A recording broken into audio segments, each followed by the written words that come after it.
6 মাস নিরলস প্রচেষ্টা, অক্লান্ত পরিশ্রম, কঠোর অধ্যবসায় ও ব্যক্তিত্বের বিনিময়ে আজ তারা লাভ করবে সৈনিকের গৌরবোজ্জ্বল জীবন।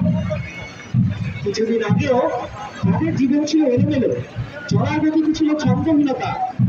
আজ তাদের ছন্দবদ্ধ বৃত্ত কাগজ পেতে কেটে উঠেছে ধরণী, ঝড় উঠেছে প্রতিটি নতুন হৃদয়।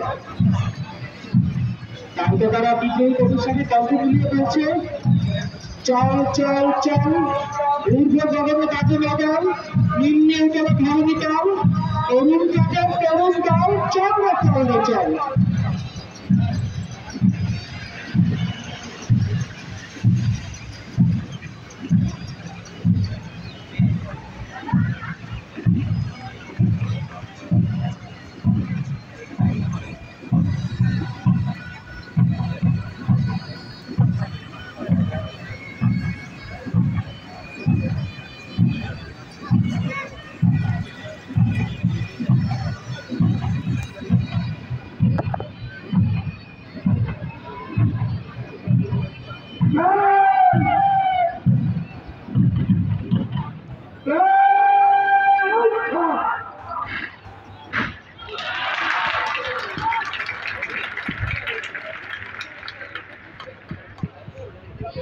কি বেশি